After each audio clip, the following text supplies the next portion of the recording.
The Fisherman and His Wife by the Brothers Grimm. Once upon a time, there was a poor old fisherman who lived with his wife in a little hut on the edge of a cliff overlooking the sea. One day, the fisherman paddled his tiny boat far out into the water to try and catch some fish. He sat in his boat all day without catching a single fish.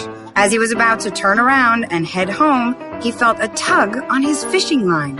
He reeled in his line and plop! A fish dropped into his boat. "Hey, what's the big idea?" said the fish. "Holy mackerel!" the fisherman shouted in surprise, having never seen a talking fish before. "Actually, I'm a magic trout," replied the fish. "Would you please let me go?" Although the fisherman was hungry and hadn't caught anything else that day, he took pity on the little fish flopping around next to him. He picked the fish up by the tail, swung it around over his head, and tossed it overboard. "Thank you," wailed the fish as it flew through the air and landed with a splash back in the water. That night, the fisherman returned to his little hut and told his wife about what had happened. He expected her to be happy and congratulate him for being a hero, but when he finished the story, she only looked mad.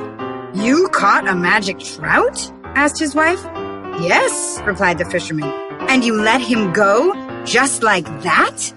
"It seemed like the right thing to do," he answered.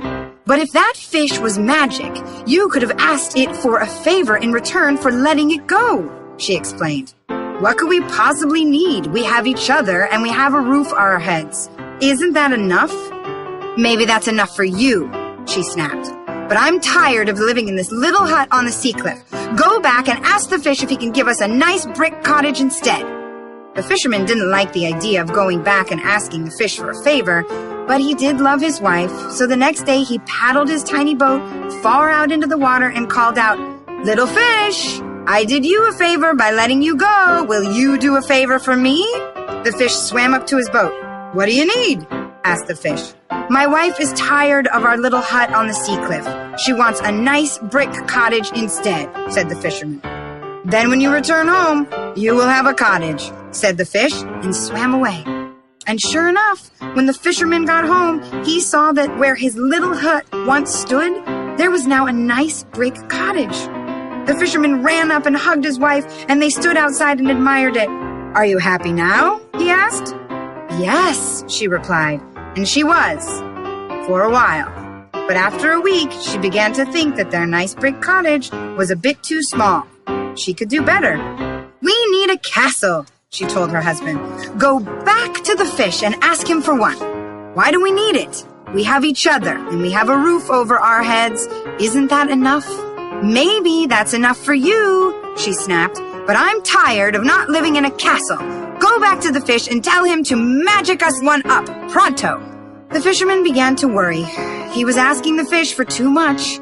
But he did love his wife, so the next day he paddled his tiny boat far out into the water and called out, "Little fish, I did you a favor by letting you go. Will you do yet another favor for me?" The fish swam up to his little boat. "What do you need now?" asked the fish. "My wife has had to endure not living in a castle for too long. She is tired of our big house on the sea cliff. She wants a gigantic stone castle instead," said the fisherman. "Then when you return home, you will have a gigantic stone castle," said the fish, and swam away.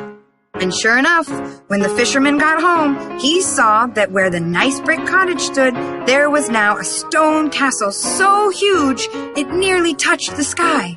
The fisherman ran up and hugged his wife again as they stood outside and admired it. But before he could ask if she was happy, they began to feel the ground rumble. The gigantic stone castle was so heavy that it caused the cliff overlooking the sea to collapse, and it fell down into the sea. The wife fell into deep despair. "We have nothing now, nothing. I can't go back to that after having tasted the good life." "When will you learn that all we need is each other and a simple roof over our heads?" the fisherman asked, picking up the scattered remains of the hut that they had once called home. With a little hard work and determination, the fisherman and his wife were able to set it up again, good as new. Returning to their modest little hut at the edge of the cliff, they lived happily for the rest of their lives. The end.